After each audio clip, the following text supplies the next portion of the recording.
It's now time for the Billy C. Show, part of the BillyCBoxing.com network.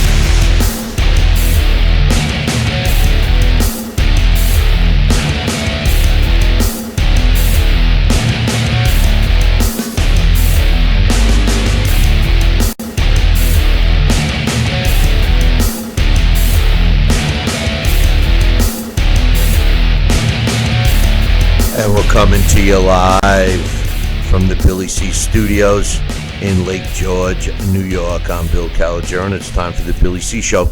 Good morning, good day, good evening, whenever you're watching, whenever you're listening. I hope you're doing okay today. Today's show is being brought to us in part by Sal's Neighborhood Pizzeria and Italian Restaurant, located on beautiful St. Simon's Island in Georgia. Check out the website, www.salsneighborhoodpizzeria.com. Or give my man a call, 912-268-2328, 912-268-2328. Find out why I go all the way to St. Simon's for an authentic Italian meal. Today's show is also being brought to us in part by our 24-hour, 7-day-a-week television channel. Check it out on all the major streaming services like Roku, etc., etc. All the information can be found at GinicoUSA.com. That's GINIKO USA.com. Sign up today for free. And don't forget, we replay these shows and all of our specials. A lot of great stuff up on our 24/7 channel. Today's show is also being brought to us in part by the Title Bout Championship computer game. Check out our website, BillyCBoxing.com, and click on the Title Bout banner. And finally, today's show, she's being brought to us in a part by my book, Tom Molyneux, From Bondage to Baddest Man on the Planet, is available right now where all good books are sold, and you get a copy of this book right now where you're watching or listening to this very show. Just visit BarnesandNoble.com or Amazon.com, or if you want to get a signed copy, just visit BillyCBoxing.com, but just drop me an email, Billy@talkingboxing.com. That's TALKINBOXING.com. The fight just ended. The rematch between Anthony Joshua and John Ruiz. In case you missed it, it was a boxing display, really, in my opinion. Anthony Joshua reclaimed his titles. It was a unanimous decision. Two of the judges had it 118-110, and one judge had it 119-109 to give AJ the win. He improves to 23 wins, 1 loss, with 21 of his wins coming by knockout. He regains the IBF, WBO, WBA, and IBO titles. Andy Ruiz drops to 33-2 with 22 knockouts. I scored the fight 118-110. I gave rounds 2 and 8 to Ruiz. That's it. The rest of the fight I gave to AJ. Couple of things I observed. Some points. All right. First of all, Anthony Joshua. I think he looked great. I mean, as far as boxing, if you're looking for a fighter with tonight's fight, he looked like I did. But the truth of the matter is no disrespect to Andy Ruiz. I like Andy Ruiz. He's a breath of fresh air in the heavyweight division, and I think he's going to get another big fight. I already predicted to my man Mitch this outcome. I thought it would be a late round stoppage, but I predicted AJ would win, and we'll be fighting Deontay Wilder after Wilder's Tyson Fury fight. Guaranteed those coaches tonight. If he gets caught by one solid shot by Wilder, he's going to sleep. I mean, I thought Ruiz hurt him a couple of times today. One thing that really bothered me, they were talking about Andy Ruiz as this, if he gets him, like he was a killer, like he was a knockout artist. He's not.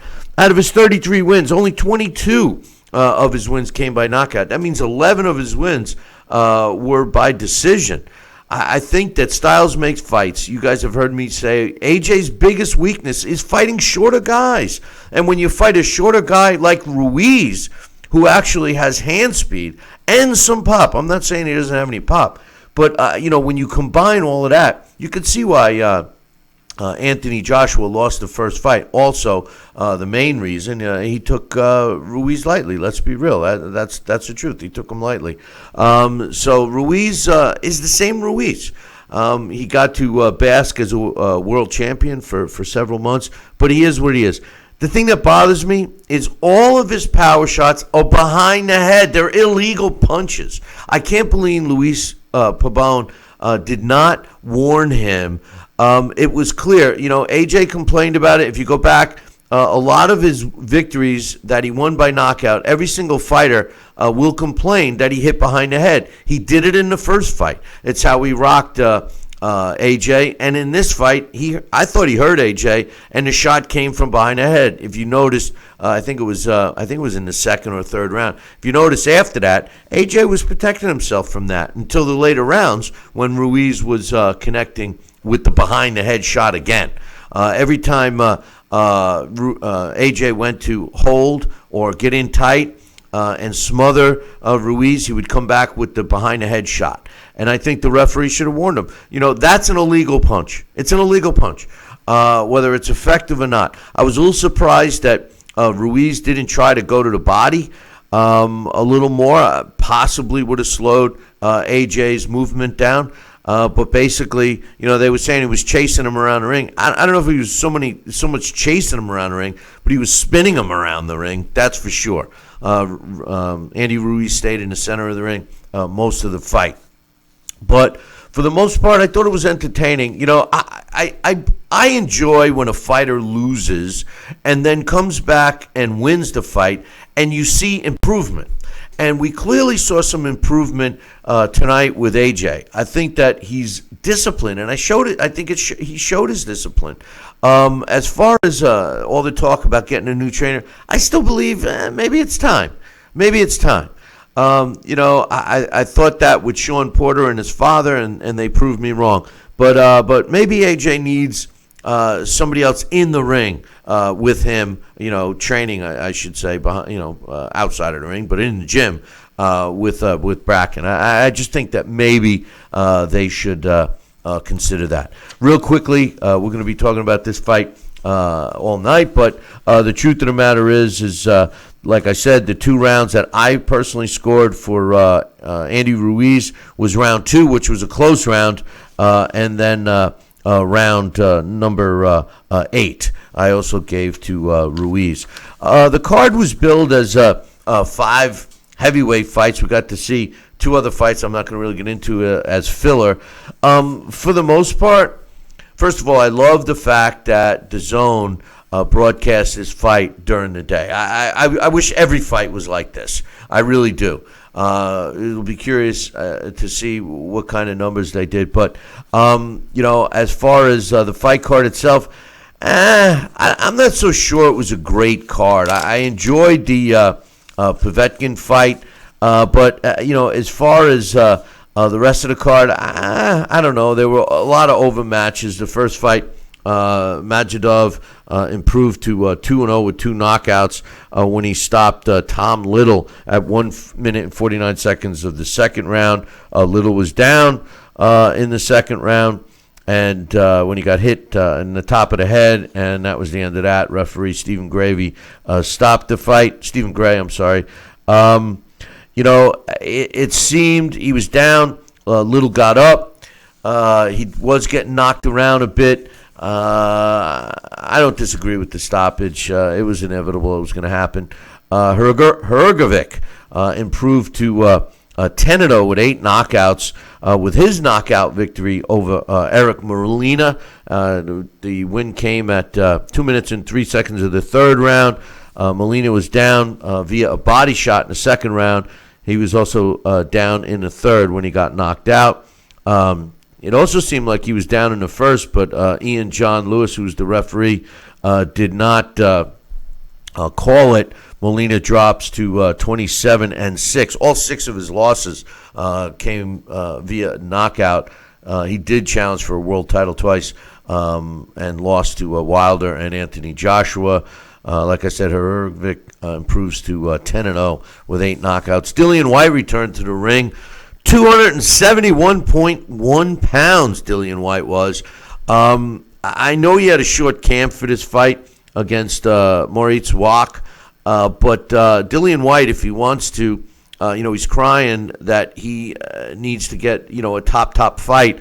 He's got to get into top shape. I mean, He was huffing and puffing. He was clearly out of gas. Walk was coming on in the last couple of rounds of that fight. And White, I think, was lucky that he stayed off the canvas.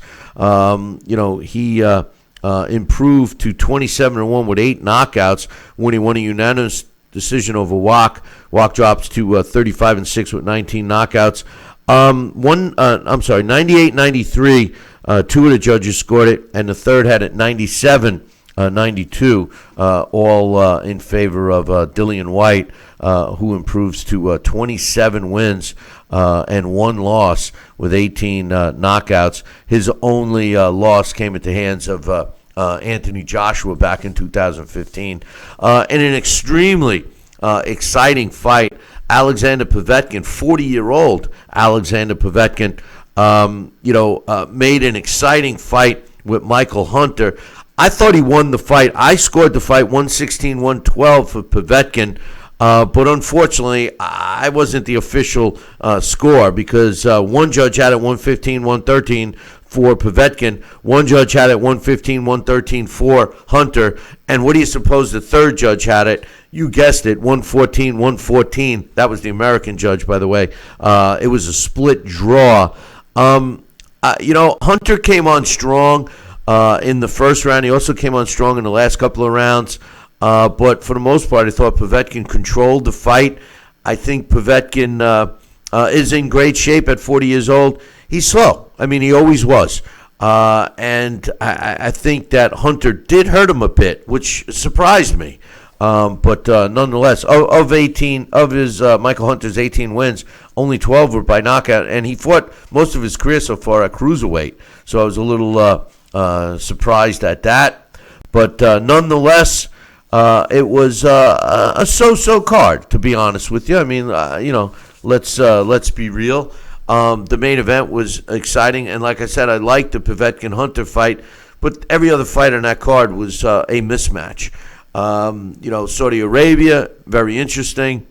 Seeing that was also interesting to find out that there was no alcohol served, so I made sure that I had enough for everybody that was in Saudi Arabia. But the truth of the matter is, can you believe that how many Brits travel? I mean, is there any better fans than the boxing fans out of England? They travel all over for their fighters. Us in America here, we have a tendency to sit around and watch from our couches. So in any event, it was an exciting fight. Anthony Joshua. Now, where is he going to go from here? I'm not sure. Of course, we all want to see him fight Deontay Wilder. But I don't think that's going to happen. I don't think it's going to happen at all. I'll get into Deontay Wilder a little bit later. We will get a hold of my man Dax Khan is scheduled to join us, as well as Alex Papali, maybe even Emily Harney. My man Sal Rocky Sanacola, we're going to try to get a hold of him, but he's doing another show somewhere else. So we'll take a short break here, and when we come back, we'll get Dax Khan's thoughts. So don't go nowheres. Billy C will be right back.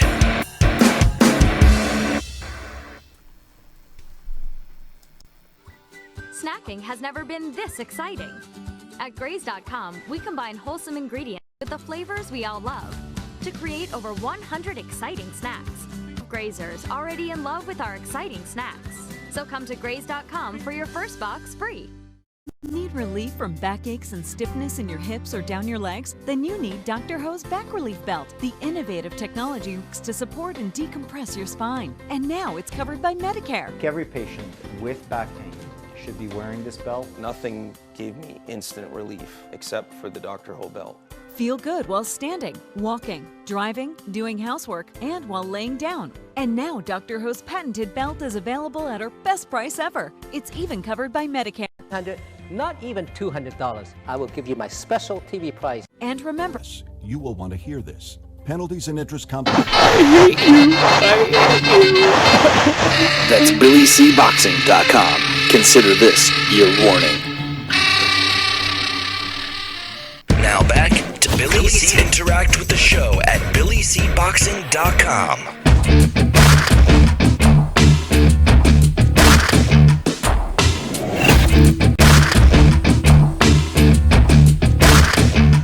And We're back. You're watching and listening to the Billy C Show. Hey, listen, don't forget, man, when you're eating something, whatever you're eating, barbecue chicken, fried chicken, pizza, burgers, you got to get some of Kenny Bear's. Check it out, man. Go to southerngourmetspice.com. I just had to reach out to my man, Kenny Bear, and I said, hey, Ken, I'm running low on stuff, man. He says, oh, you need some more stuff? I said, yeah, I got to cook some burgers later, and I'm out of my stuff. So he's going to send me another bottle of Kenny Bear's barbecue rub. Trust me when I tell you, it tastes great on everything. Joining me right now to get his thoughts of the fight is my man Dax Khan. What's up, Dax? Hey, how's everybody doing?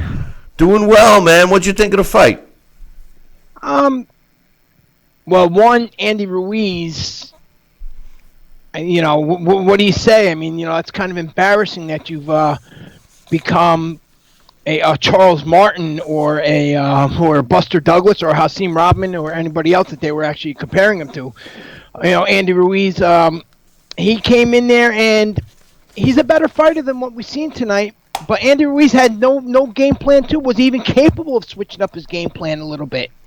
Anthony Joshua, he changed his style. He slimmed down a little bit, which is great. You can tell definitely by the third or fourth round, Bill, he had a lot more stamina than we used to see from Anthony Joshua. Remember, you look at his past fights, usually by the fourth or fifth round, he's breathing out of his mouth. He's huffing and puffing.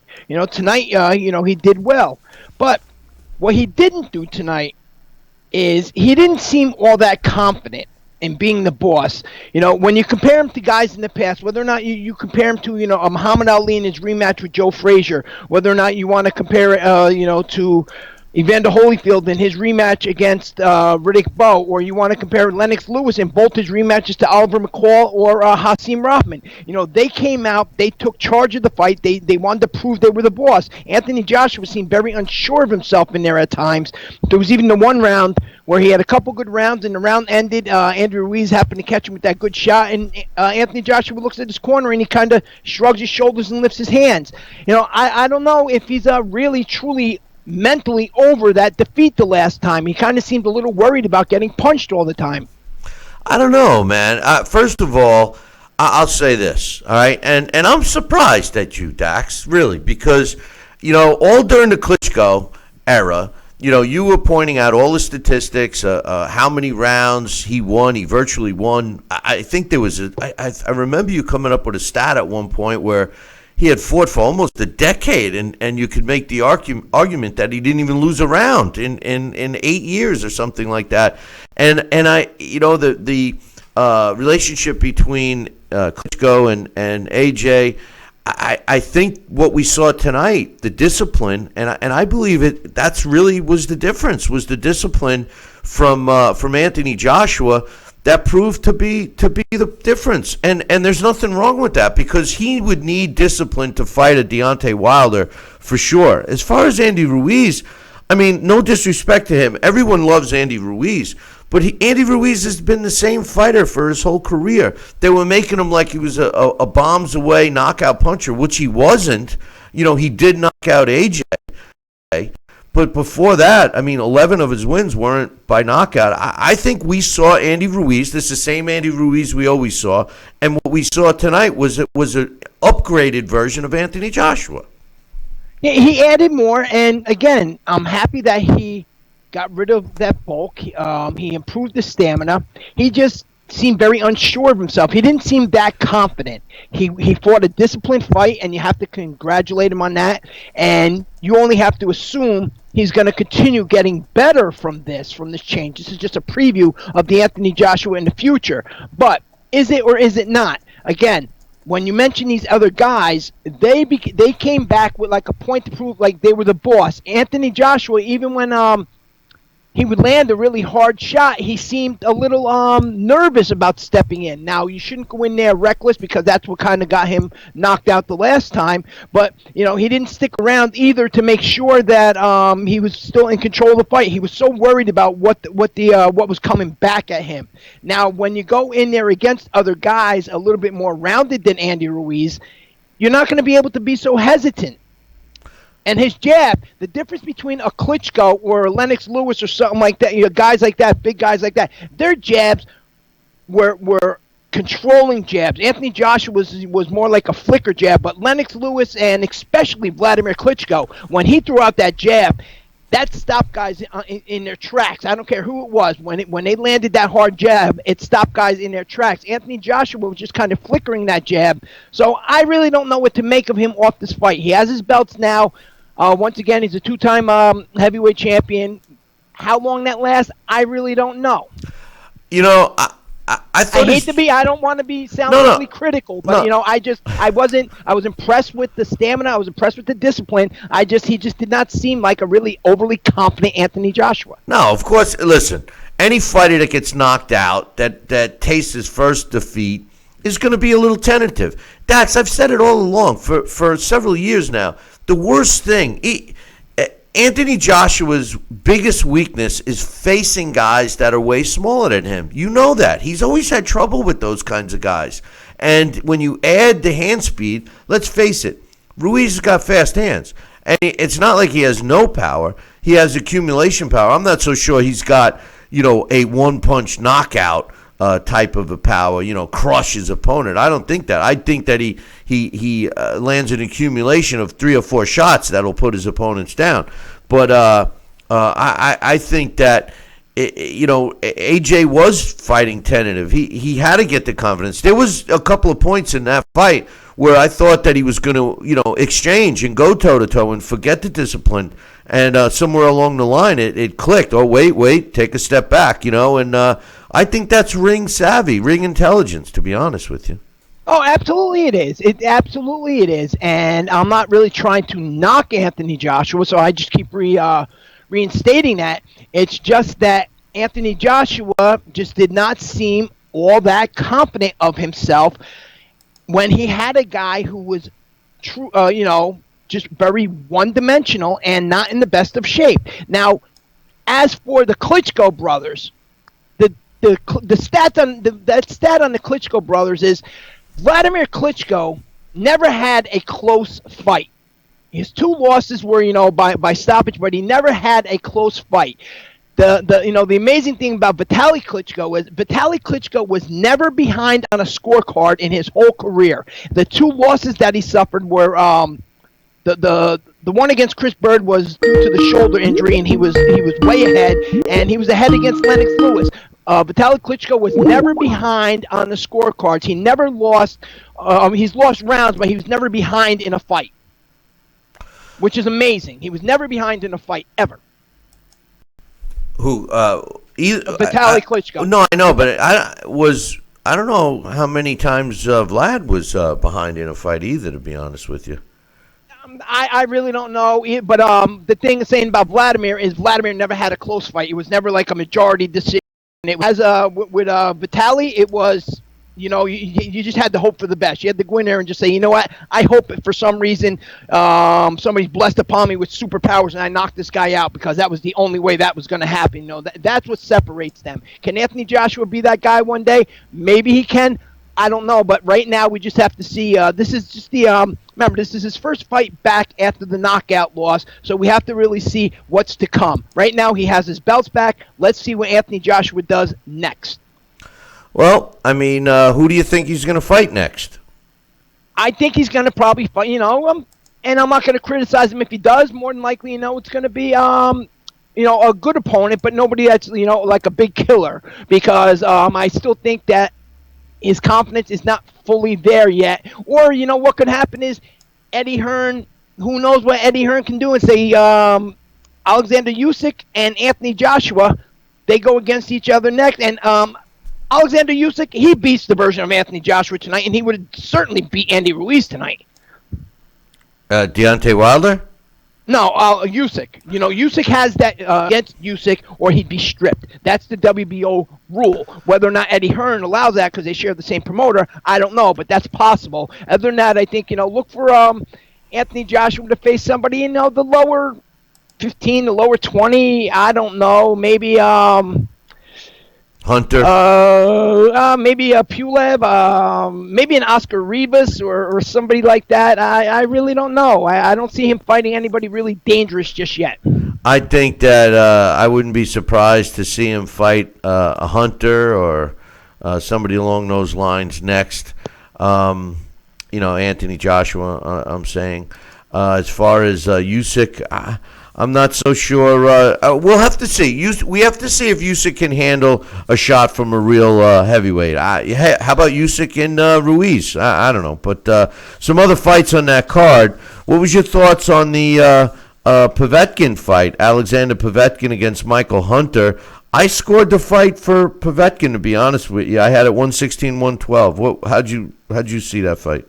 I thought he edged it out a little bit. Michael Hunter, who's a very talented fighter, the heavyweight division is not for him, in my opinion. And the heavyweight division is more or less the power is the difference. You can see with the punches that Povetkin landed that hurt him, that this one, these guys that are a lot bigger and a lot younger with a lot more power, they hit him, whether or not it's an Anthony Joshua or, gosh forbid, a Deontay Wilder, something like that, then this kid's gonna go to sleep. I don't know if he can make the cruiserweight limit. And in the Vitaly Klitschko and Lennox Lewis fight, Vitaly Klitschko was ahead on the cards. He was always ahead on the cards. Talk to somebody in the chat room. Dillian White. Both you and myself have been big fans of Dillian White, and you've been a fan for him actually longer than me. He came in, he fought Moritz Wach. I was ringside. They were talking about the fight when Wach knocked out Kevin McBride. I was ringside for that. I thought he killed him. Kevin McBride, they wheeled him by me in the stretcher. I was like, I thought he killed him. It was an interesting fight. Dillian White got rocked in that fight, Dax. There was no question about it. He was way overweight. He fights like that against any of the other fighters that are ahead of him. He does not come out as the for sure. He did improve to 27-1. He wasn't in shape. I think he might have underestimated Wach. He took some hard shots. What was your thoughts of his performance, and should we see him get better? Because his last couple of fights, he kind of looked the same, overweight. They were against not so dangerous. Oscar Rivas is dangerous, but same kind of skill set. And this is a guy that theoretically is the WBC interim champion. What's your thoughts? Like Andy Ruiz, was about 6 months ago the last time he fought, and he came in about 10, 12, 13, 14 pounds heavier than the last time, and neither one of these guys had a lot of notice before this fight was made. And Wach, he's always had a granite chin. Maybe Dillian White underestimated that. I don't know. We have spoke about this before where I said it seems like Dillian White will fight up to his level of competition against Derek Chisora, who is a warrior. Derek Chisora, you don't want to stand toe-to-toe with that guy. I don't care who you are, but he's not exactly the best boxer. Dillian White is levels above him in boxing ability, except he chose to go toe-to-toe and go to war with him. Now when you see him in the fights against a Lucas Brown, that was a more meaningful fight, or with Joseph Parker, then you see in a different version of Dillian White. So he's hard to read. I really don't know. When Dillian White is on his game plan, when he's in shape and he's on weight, maybe he's getting frustrated with the sport, Bill, because he's not getting his shot. He's been that mandatory number one for quite some time. Well, I think that just goes to show you, how these sanctioning bodies play games. They did the same thing in the super middleweight, light heavyweight division, I should say. The WBC did the same thing with Superman when he held the light heavyweight division, or at least the WBC belt hostage, and I think Deontay Wilder's doing the same thing. Interesting stat. We're always going to be talking about Deontay Wilder with the potential matchup with Anthony Joshua, but Dax, the rematch with Tyson Fury has been officially set February 22nd. What's your thoughts on that fight? How do you see that falling out? Once again, Deontay Wilder will have to knock him out. And which is with that amazing power that it has, it's likely. I mean, it could happen in the first round, could happen in the 12th round.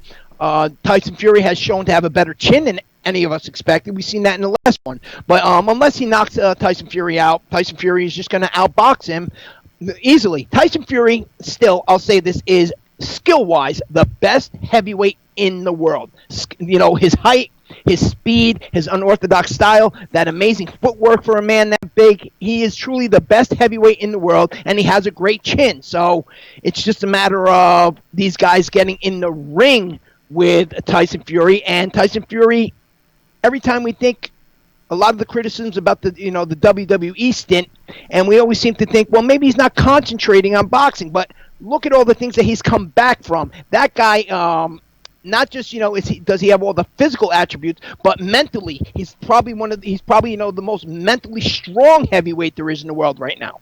It's interesting because everybody says what a great chin he has, and they use the fact that he got up in that fight against Deontay Wilder when we all thought he was dead. I don't know how he got up. It's a miracle, okay? But the truth of the matter is what defines a great chin? The fact that you get knocked down and you get back up, or the fighters that take these hellacious shots and don't go down.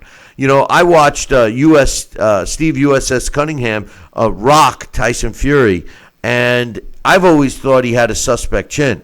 I think he was in there with Deontay Wilder, who's got freakish punching power, and I give Tyson Fury all the credit in the world for getting up and finishing that fight, and I still think he won the fight, and I agree that I think that Tyson Fury is the best heavyweight out there today, but Deontay Wilder has this freakish power, and it seems that he's learning how to take advantage of it even more, which is kind of scary. But I'll tell you which is really scary. Here's an interesting stat, Dax.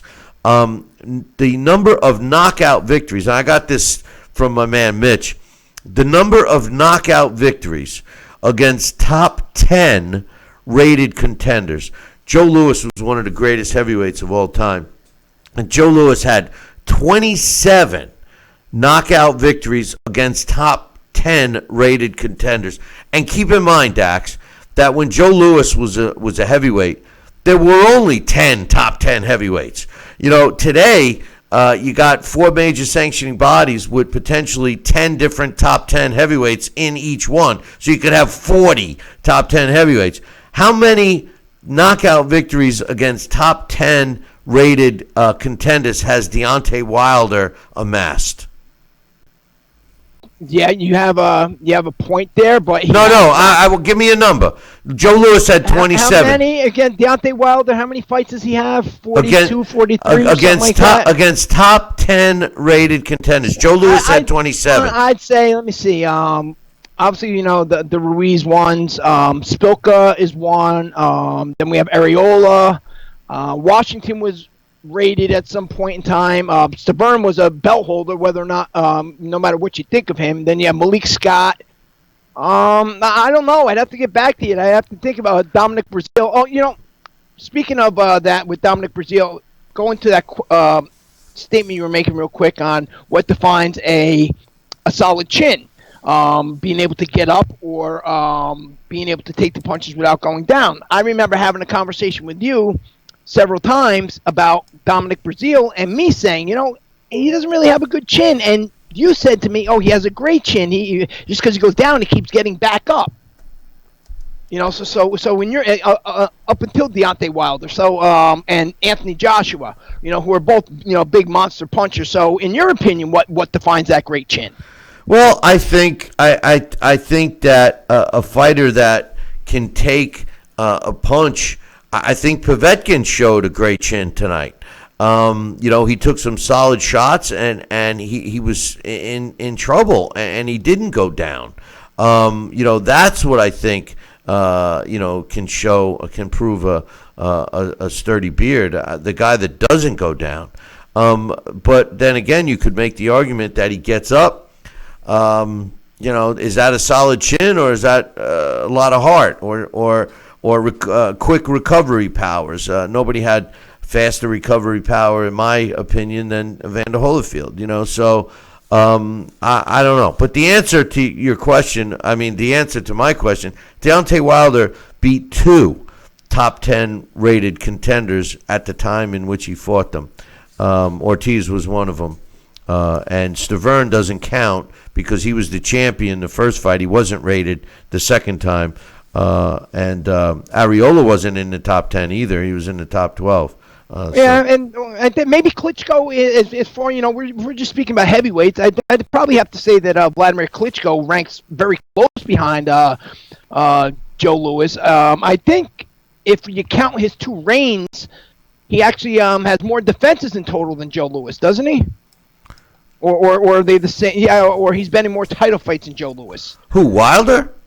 No. You're talking about Klitschko. You're talking about Klitschko. Yeah, Klitschko. I think I know that he beat at least 15 to 16, genuine top contenders, and champions. So it has to be Joe Louis, then Klitschko next. No, I think Larry Holmes was next.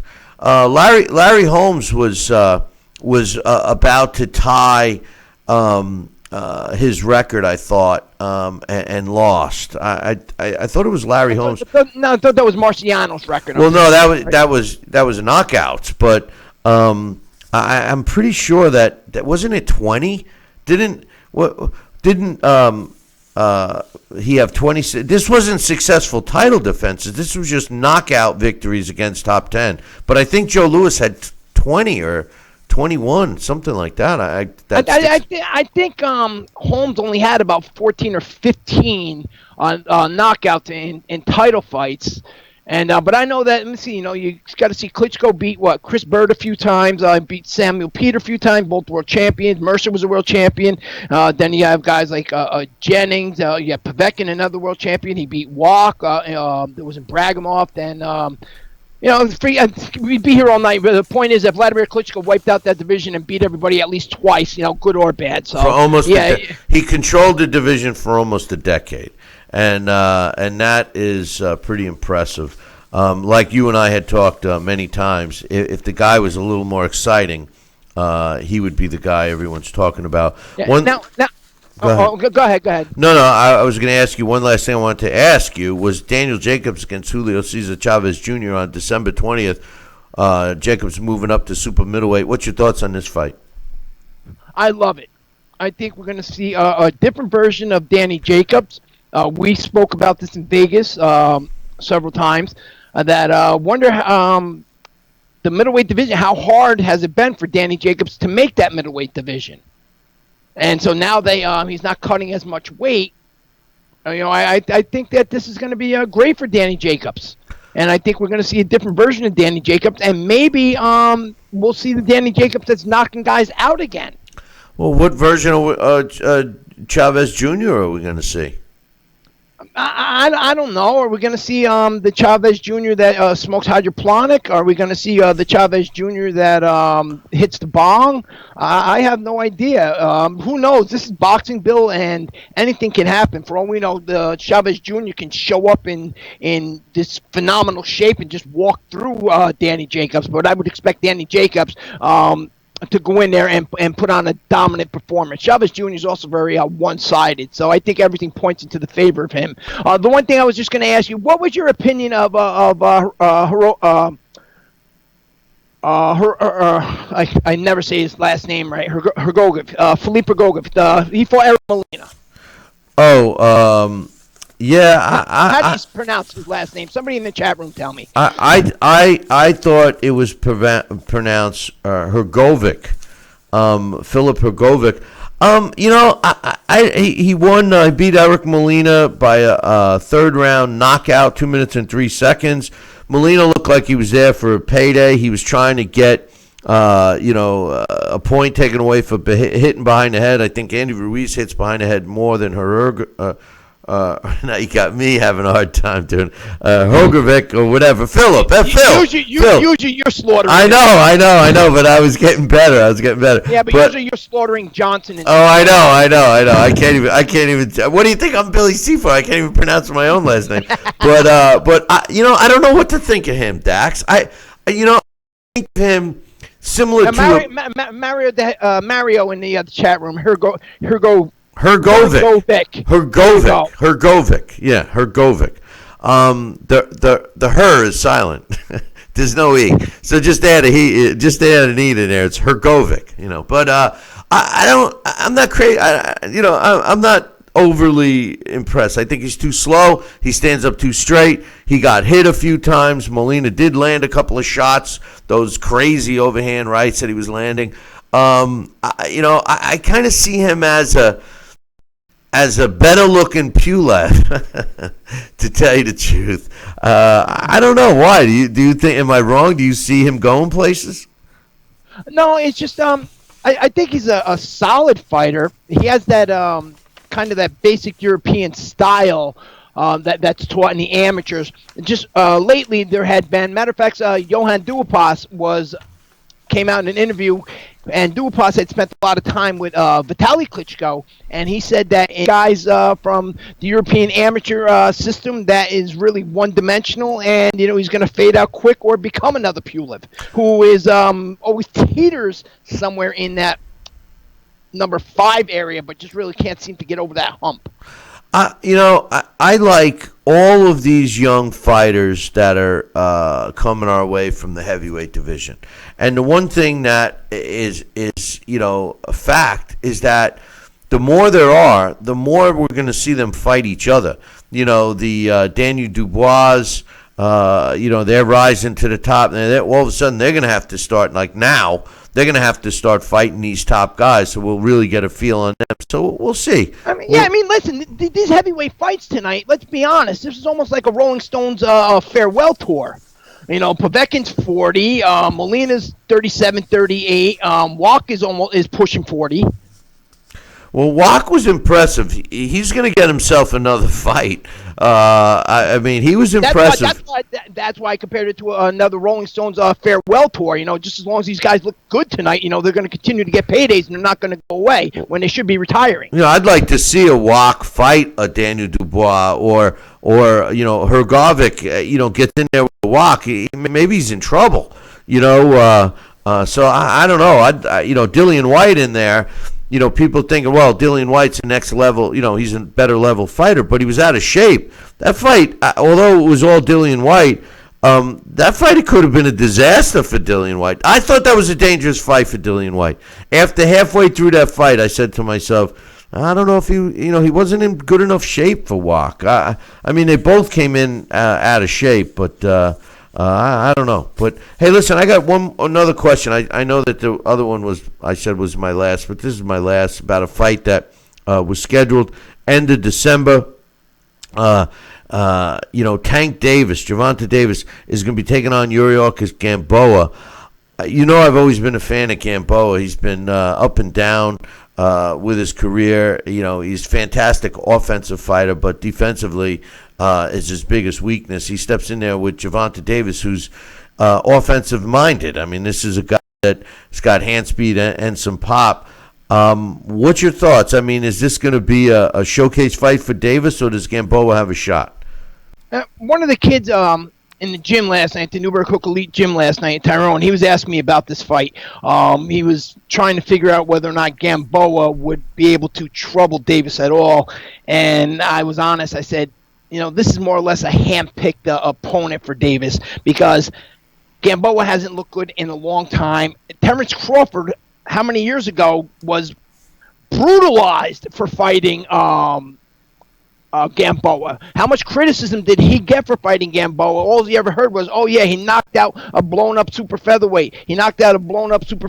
Now we have, this is 4 or 5 years later, and then Tank Davis is fighting him. So there's nothing about this fight really that appeals to me. Of course, I'm going to watch it. I'm going to watch the card. But in terms of Gamboa being competitive, absolutely not. And Davis going out there and blowing him out is going to prove nothing.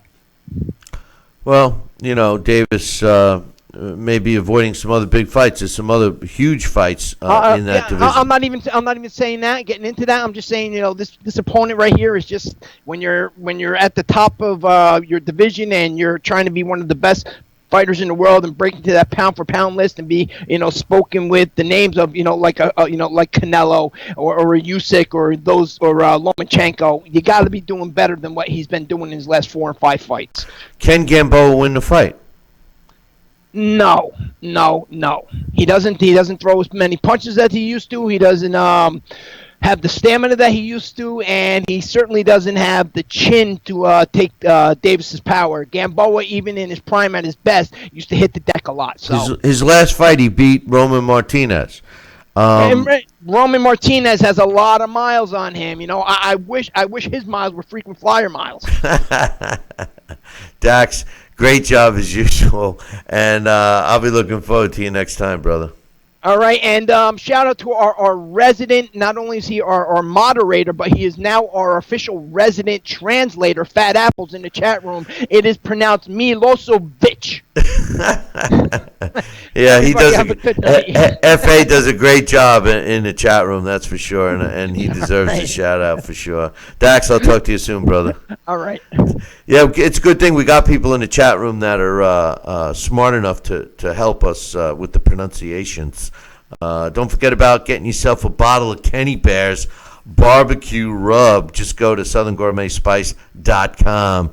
It's the only stuff I put on everything I eat. And, you know, I'm a fat bastard. I eat a lot of stuff. Hey, listen, I'm going to take a short break. And when we come back, we're scheduled to have my man Alex Papali join us. So don't go nowheres. Osteoarthritis in one or both knees? If you have osteoarthritis in one or both knees, are you on Medicare, Obamacare, or other health insurance? If you answered yes, you may be eligible for a prescription strength solution for osteoarthritis of the knees, covered by Medicare at little to absolutely no fee. Will you qualify for a prescription strength solution for osteoarthritis of the knee, or for a topical pain relief ointment, covered by Medicare or private insurance at little or no cost to you? Find out for free by calling the Back and Knee Pain Center at 1-800-604-1072. That's 1-800-604-1072, 1-800-604-1072. Medical alarms for people who emergencies. You never. Hey, fight fans, check out KOFantasyBoxing.com. KO Fantasy Boxing is boxing's only trademarked fantasy game. Check it out, www.kofantasyboxing.com. Select your own gym, your own fighters, track them through a season that can last from 3 months to a year, depending upon which league you join. You got to check this out, man, www.kofantasyboxing.com. Join it today. Again, www.kofantasyboxing.com, and tell them Billy C sent ya. The one, the only, Don King. Makes me feel good to have you, the one show in the country, talking boxing with Billy. So I invite each and every American that's listening to this great show to tune in, because we want you to be there with Billy and me. Now back to Talking Boxing with Billy C., the only radio host man enough to take a punch from Mike Tyson. Wait a minute, man. Hold on there. Jeremy, man, I need you to take this one, all right? Wait, what? No way. I can't do this. Need I remind you I'm Billy C., damn it? Now put on that mustache and get in there. Hey, look at me. I'm Billy C. Boxing with Billy C. Now back to Billy C. Interact with the show. Watching and listening to the Billy C. Show. Glad you could be with us. And I was glad that all during that break we had the camera right on my man Alex Papali and all his fun that he's having at his house. It's you, Alex. You're on the air and you're live in front of all of our audience. Thank you for being so paying attention to the show and not having any distractions while you're ready to do the show. We appreciate that here. How you doing tonight? Yeah, are there any distractions? Well, you said it was just audio. Yeah. It is just audio, thank God. Okay, so whatever. What's your thoughts on the fight? AJ, Andy Ruiz, do you have any thoughts? Billy C., I really enjoyed the fight. I did not think it was all that thrilling. I do think that Joshua did what he needed to do. It could have been, it certainly would have been nice if it was more of a resounding victory. I kind of expected him to do what Hasim Rahman did. I mean, what Lennox Lewis did versus Hasim Rahman, rather, when he showed, look, that was a fluke that night in South Africa, and look, I'm back. Joshua didn't quite do that, but he did show, look, I can execute a game plan. I can concentrate, and I could master this guy who really showed some major vulnerabilities in me back in June. And I think he did a good job with it. I thought that it would have been nice if but I think he did what he had to do because, Billy, see, let's face it, he's chinny. That's why he didn't take these risks. He knows that if he took those risks and he stayed in close and mixed it up, even as chubby as Ruiz was, that he's got those quicker hands in close, he'd get him in trouble again. So he didn't want to ever let those dimensions reoccur, and he didn't. He was effective in doing that. There's no question that he's chinny, and he always was, and I think that he relied on his own punching power to supersede the vulnerability of his own chin. Andy Ruiz showed that by getting in his face and landing punches, combination punches, accurate punches with some pop, put him in trouble, and he needed to change his game, and he showed us tonight that he was capable of doing it. The discipline he displayed, I think, is going to go a long way. It's just unfortunate that in today's world of boxing, we give the kudos to a guy like AJ for learning something like discipline that in years gone by, they already had learned that before they became a champion. But that's a whole nother story. As far as Andy Ruiz goes, since when did he become the crusher? Since when did he become the guy you got to watch out for? I mean, of his 33 wins, 22 knockouts, 11 of the wins came by decision against nondescript opposition. This isn't a power puncher. This is an accumulation, accurate puncher that shocked Anthony Joshua on a night that he clearly was Mike Tyson versus Buster Douglas. He underestimated Andy Ruiz, and Andy Ruiz took advantage of it. Andy Ruiz showed tonight, Alex, that he's the same Andy Ruiz that he's been for the total of 35 professional fights. I think Anthony Joshua showed that he was able to change a little and improve. I think that fighters... let me rephrase it. I like to see a fighter lose when they can benefit from that loss, and I think AJ did. Yeah, I definitely agree with you. I think he did. But I think I would disagree a little with, or not disagree, but I agree with you that Andy Ruiz is not a huge puncher, and that's not what makes him dangerous. What makes him especially dangerous to a guy like Anthony Joshua is how quick his hands are and where he's able to fight.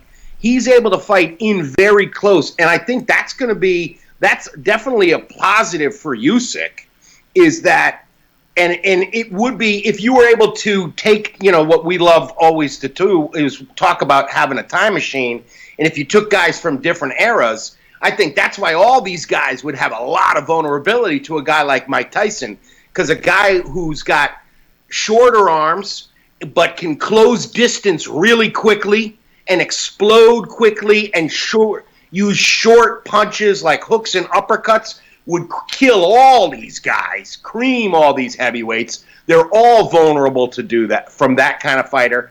And Ruiz can do that.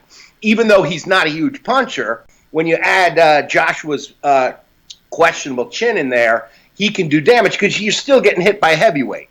But you're right. I think one of the major things that was unfortunate about this, and we got the news yesterday, really, when they got on the scale, unless that was like a 15-pound sombrero, I really think that Ruiz didn't take the training camp. Alex, wait a minute. Alex, wait a minute. He didn't have a vegan lunch, okay? He certainly didn't. No, and between the heavy duty, meat infused lunch, along with several enchiladas and tacos, and the weight of the sombrero and his pants, it very easily could have equaled 15 pounds. And I also heard from an inside source that he had to go to the bathroom really, really bad, and he wasn't able to.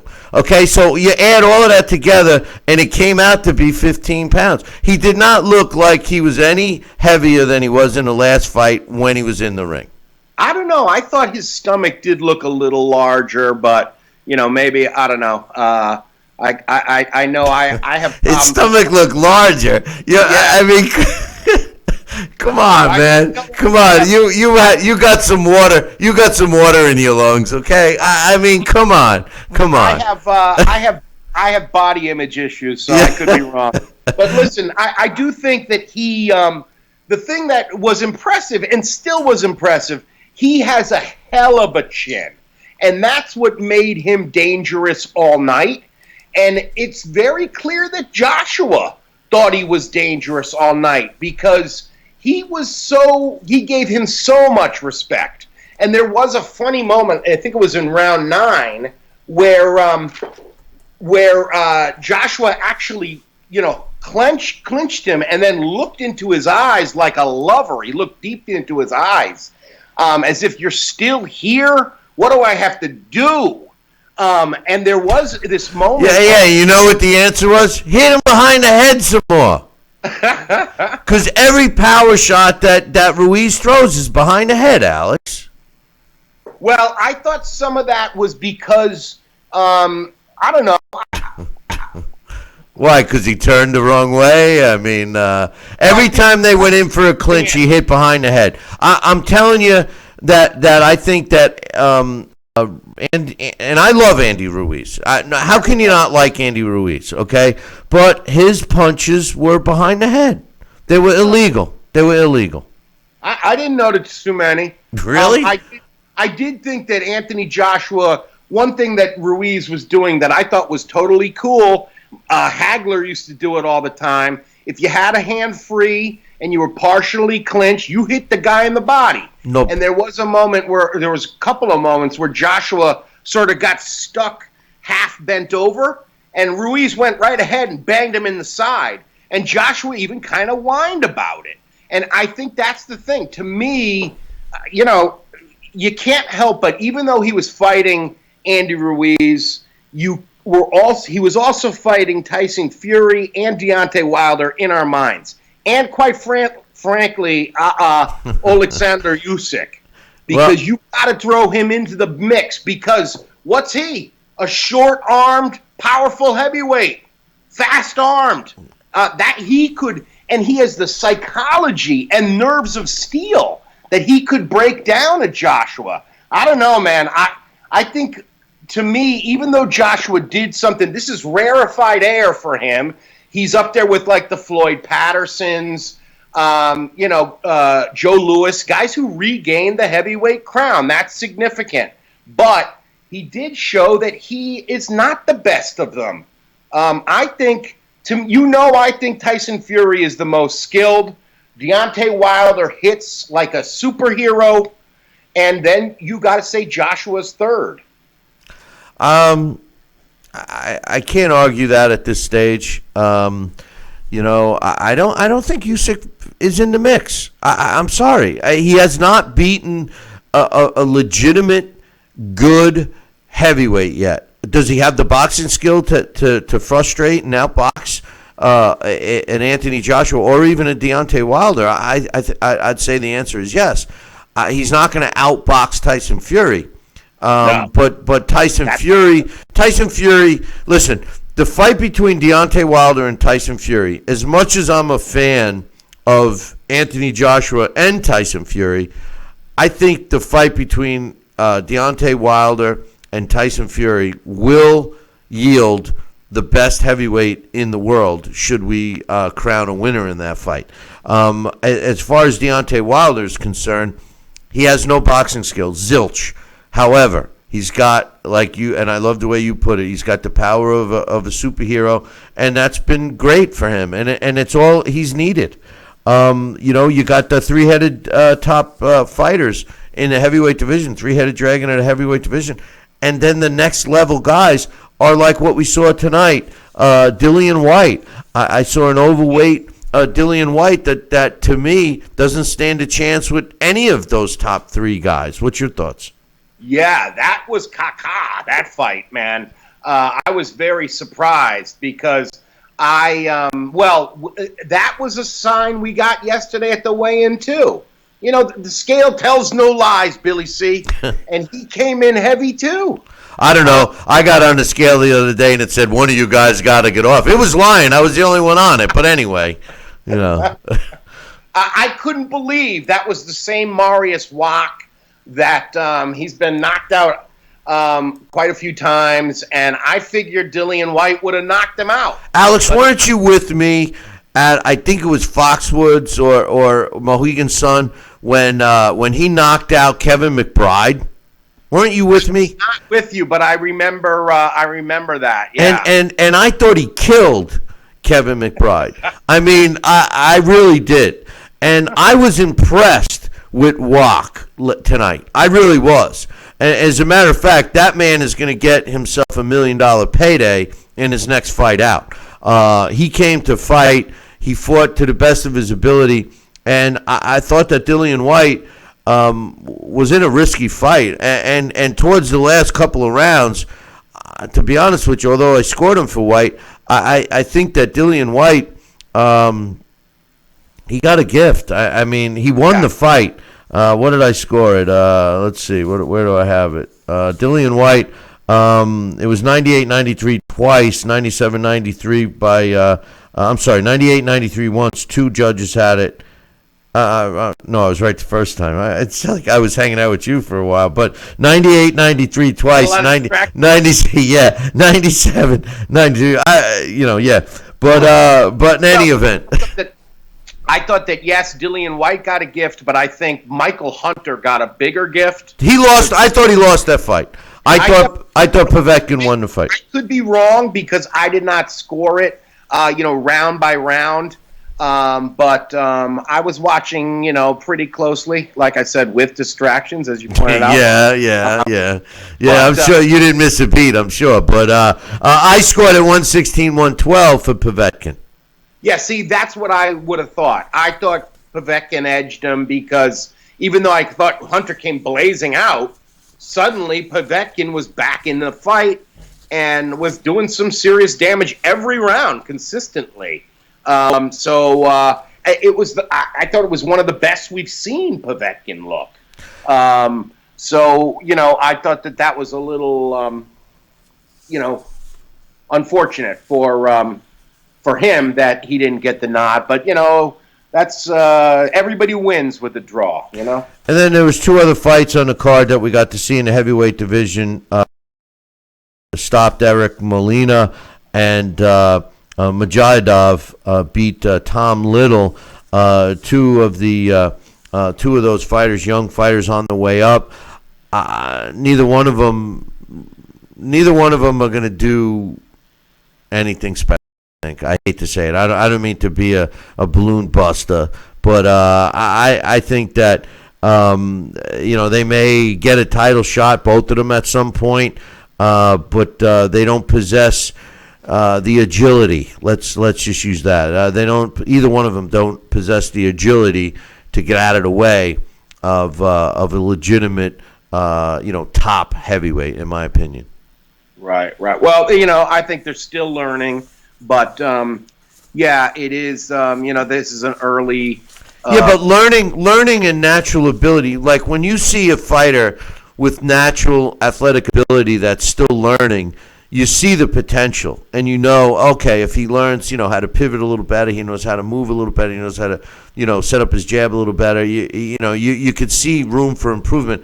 I'm not so sure with these guys. I see flat-footed power guys that are going to be protected, and they're not going to have a chance to get better. And before you know it, they're going to be 15-0, 16-0, maybe even 20-0, and they're going to get handed a big fight, and they're going to get destroyed.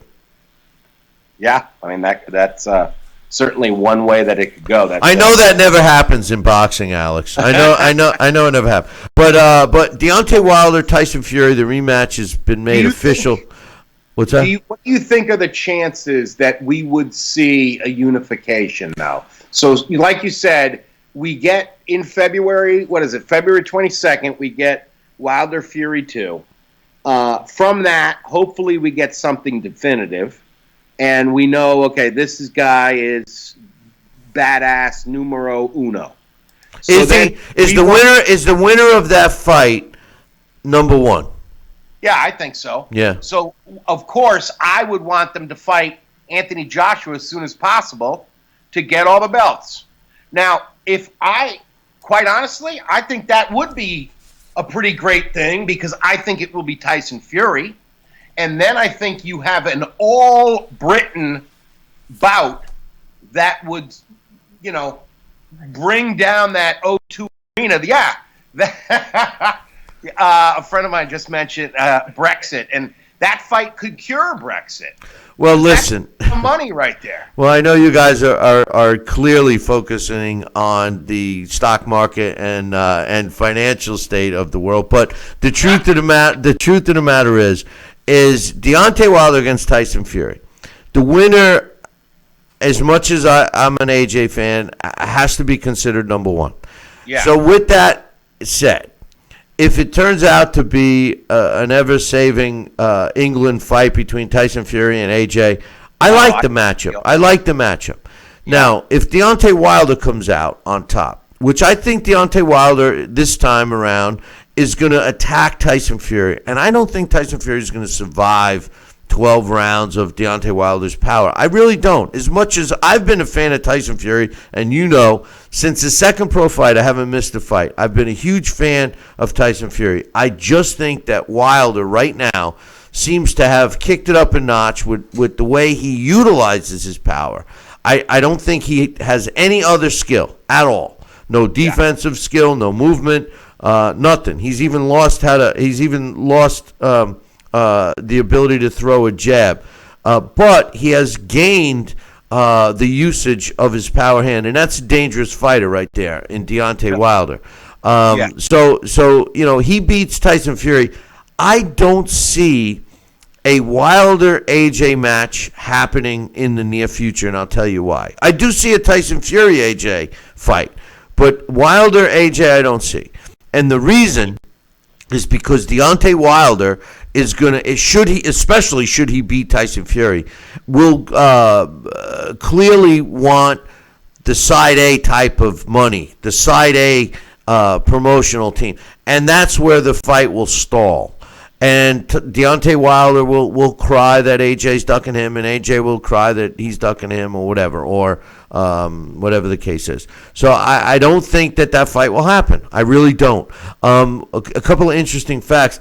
I believe, if I was informed correctly, that Anthony Joshua made $40 million tonight. Wow. I don't think that Deontay Wilder has made $40 million in his career. And it goes back to what we talked about on this very show, Alex Papali, that Deontay Wilder has made some financial blunders in not fighting Anthony Joshua. As a matter of fact, I bet you if he could do it all over again, he would fight him because of the suspect chin of Anthony Joshua. Well, I think one of the things that you had mentioned there, because quite a bit of that I agree with. Well, why don't you just touch on what you don't agree with? I think you're right. I think of the two of them, I think Fury AJ would be easier to make, especially if Fury comes out of the Wilder fight on top. I agree with you that Wilder has improved. And maybe I should say it like Teddy Atlas. It's not just that you have to have a missile system. You have to have a delivery system to get it to the target.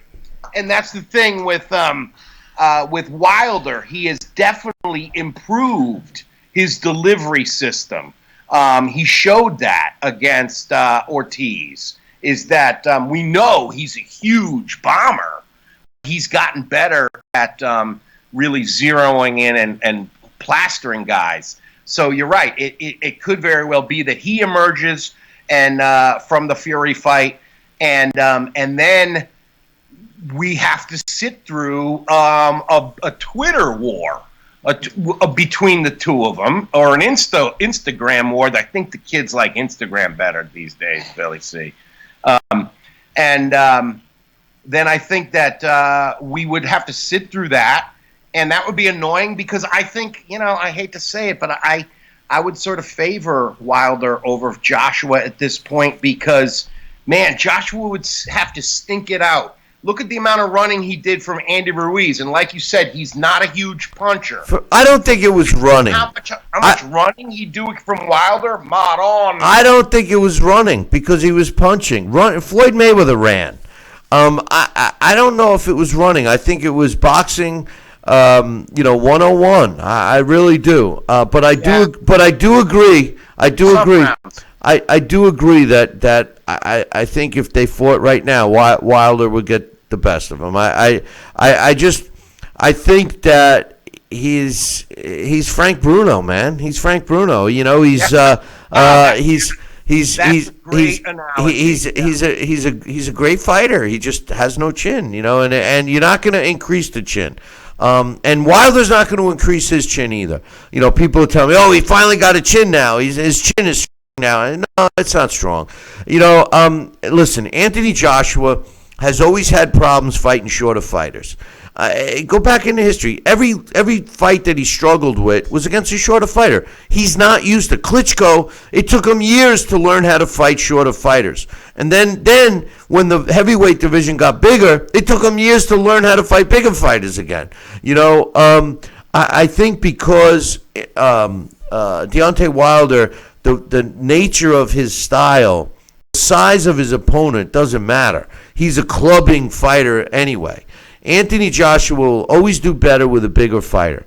Andy Ruiz, on the other hand, because he was fast-handed and shorter, is the reason why he got the better of Anthony Joshua the first time around. And I got news for you.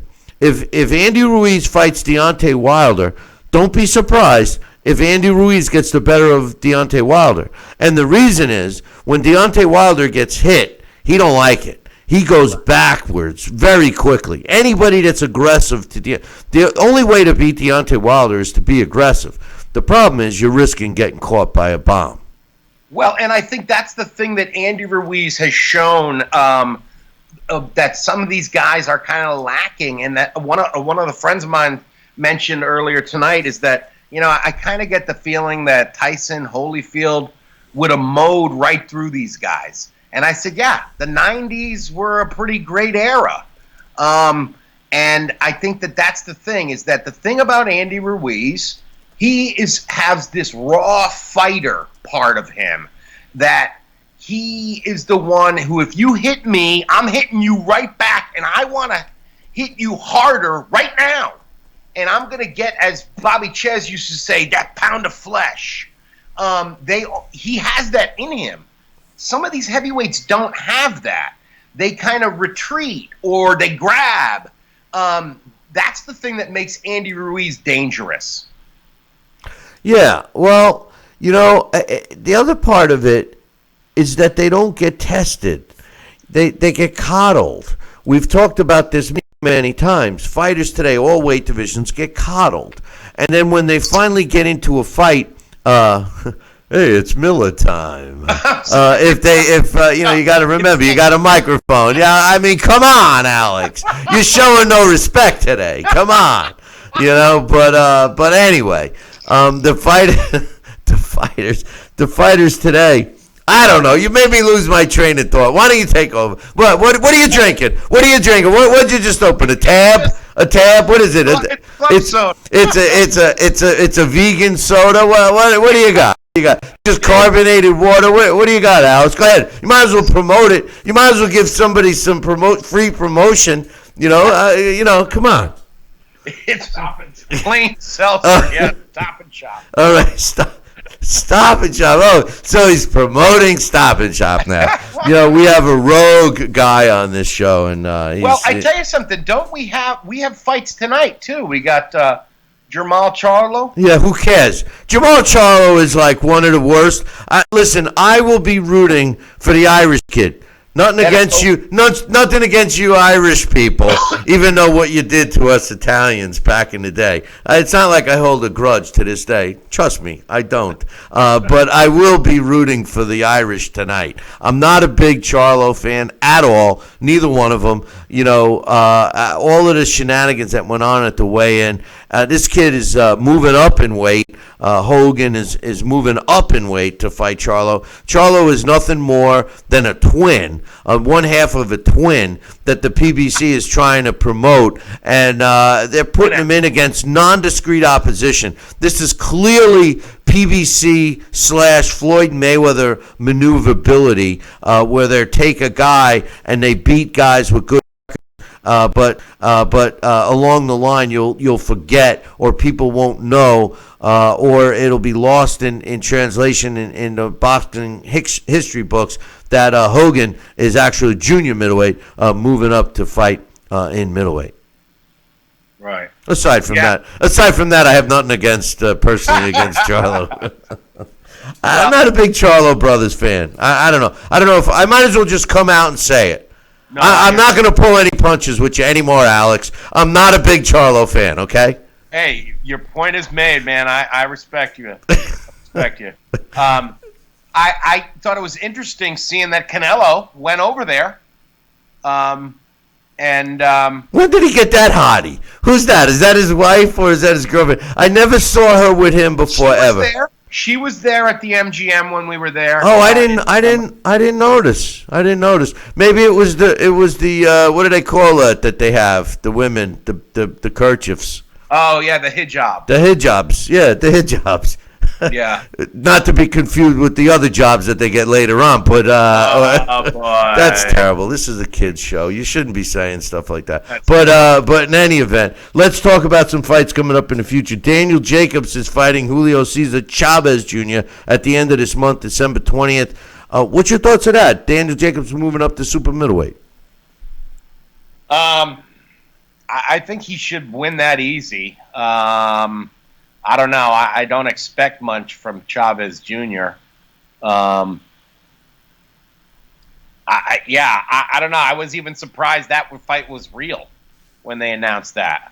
I think Jacobs wins, probably decision. You know what's funny? Julio Cesar. I'm gonna mention something that you're gonna relate to. Julio Cesar Chavez has more lives in boxing than Freddy Krueger had on Halloween, don't you think? He does. Yeah. Well, he's getting a lot of mileage out of his name, and the family name is amazing. If you notice, when we were at the weigh-in for the Kovalev Canelo fight, I've only seen that happen a couple of times where spontaneous chants and crowd applause have happened. I saw it happen when Muhammad Ali entered a room at the De La Hoya Mosley fight. I saw it happen after September 11th at the Hopkins Trinidad fight when a bunch of first responders, firefighters came into the room, and at that weigh-in when Julio Cesar Chavez came in, he is beloved. So, yeah, I think it's kind of sad. The kid's getting a lot of mileage out of who his dad is. And he does – he is fun to watch. But I don't and you got to figure as long as he's standing upright, he's a live dog against Jacobs because he can take a punch and he can hit. But no, I don't see him having much of a chance. Well, I will say this. Up and outpointed. I don't mean to burst your shop and save seltzer water bubble, but those chants were going on. It was kind of a pro-Mexican crowd that we were at, and if you recall correctly, Juan Manuel Marquez and Eric Morales both got very, very big ovations too when they came in onto the scene. So it is what it is. But speaking of which, congratulations to our man. I've just got over the bruises from him, but Bernard Hopkins in the Boxing Hall of Fame, along with Sugar Shane Mosley, and Marquez got in too, didn't he? Yep, all three guys Yeah. that had I had a vote, I would have voted for. Yeah, no, and I thought they all deserved it. Now, according to B-Hop, in our interview we have on air, now they can go back to 5 years. Yeah, right. Remember right. he said that? He said, well, we maybe said that off the. I'm pretty sure he said it on the air. I think we have it. But he was very happy. They went to 3 years, and after this year they could go back to 5. He doesn't care. Yeah, he's fine with the. Yeah, they want to switch back. he's fine with that. One last question I wanted to ask you. Same thing I asked my man Dax. Gervonta Davis is going up against a guy that was really one of my favorite fighters. We actually had his first interview when he swam across the ocean on a bed of coconuts to land here in the U.S. from Cuba, and that's Yuriorkis Gamboa.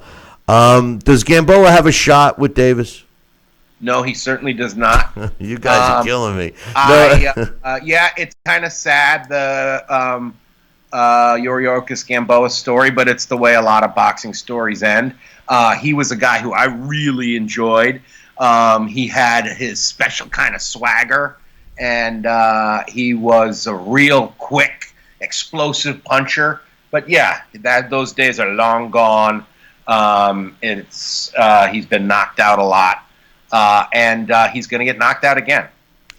Gervonta Davis hasn't really been as disciplined as I'd like him to be. I've seen lots of footage of him after hours.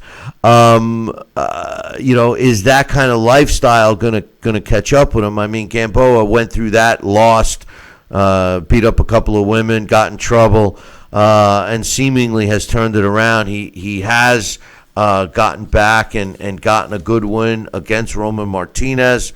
At the bigger weights, I know, like Dax said, and I agree with him, Martinez has a lot of miles on him, but taking opponents lightly and Gervonta Davis basically believing the press clippings, you don't think this is dangerous for him at all? Or you think Gamboa is just, just doesn't. The worst thing about Gamboa is he's got no defense. So, he's fighting against a fast-handed, powerful guy. I mean, it doesn't look good for Gamboa. I'm agreeing with you. But does he have a former, amateur world-level champion chance to win this fight? Yeah, I mean, what was that from Dumb and Dumber, where she's like, more like 1 in a million. He's like, so you're telling me there's a chance? Yeah.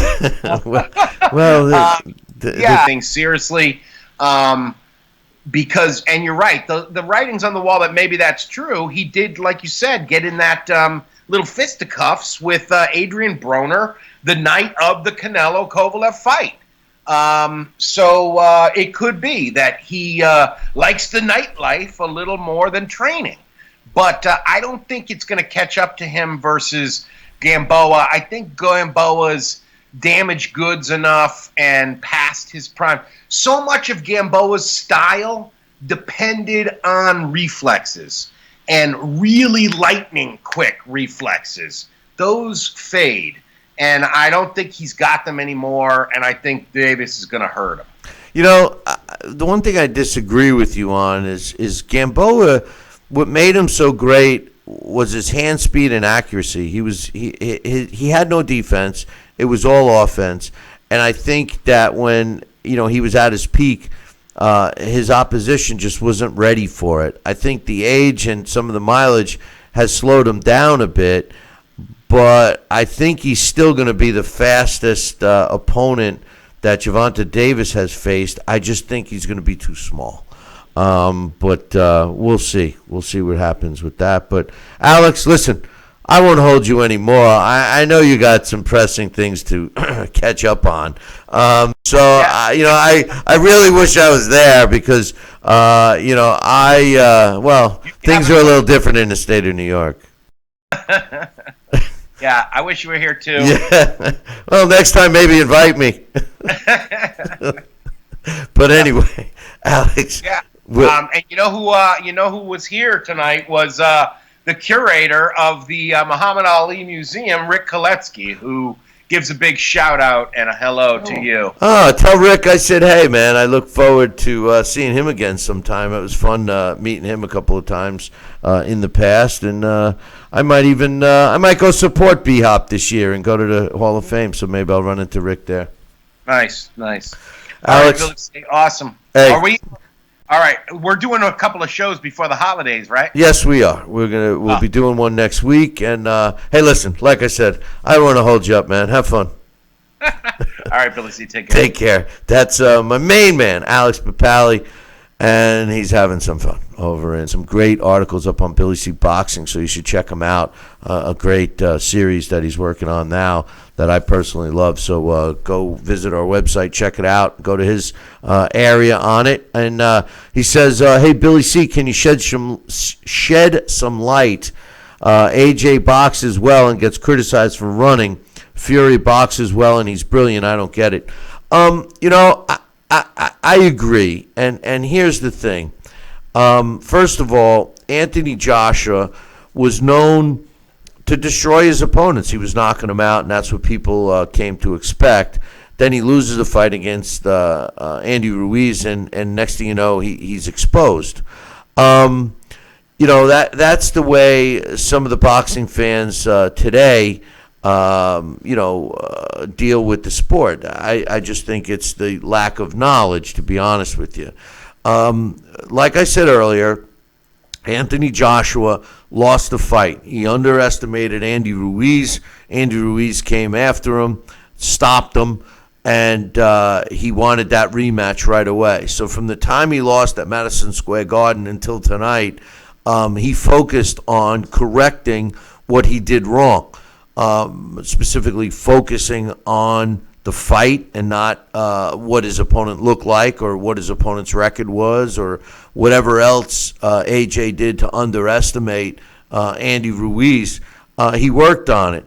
And in addition to that, I think that his team and himself looked at the fighter and looked at the skill set of Andy Ruiz and came up with a game plan in order to beat it, which to me is a sign of intelligence.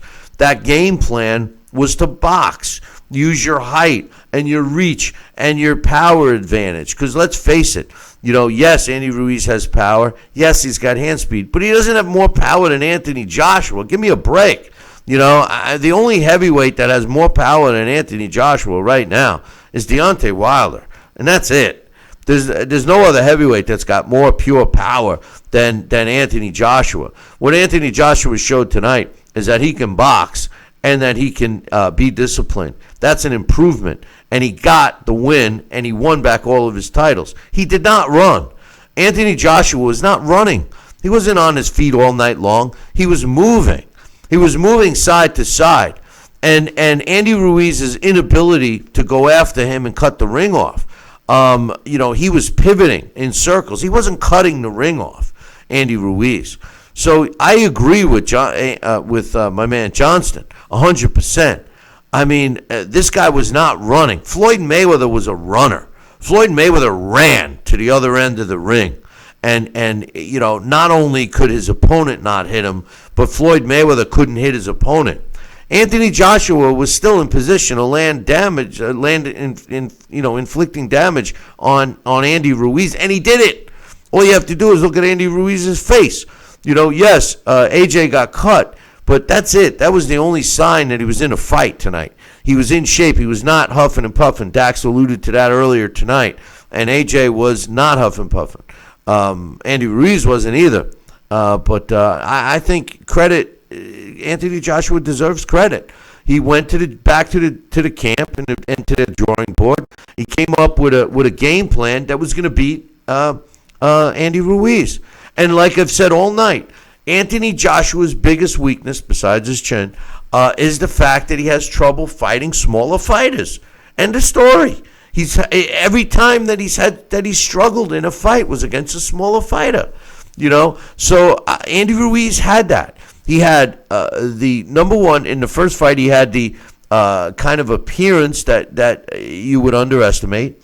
He had some punching power. He had hand speed. and he was way smaller, and he fought small. All of the things that ended up being a win for Andy Ruiz. And Anthony Joshua did what true champions do. He went back to the drawing board. He improved his game to fight that opponent. Now, what I hope to see from here on out with Anthony Joshua is the same kind of discipline. Not so much the same kind of fight or style, but depending upon his opponent to come up with a game plan and a style to win. Up until tonight, we saw Anthony Joshua seek and destroy his opponents. He still can seek and destroy the right opponents.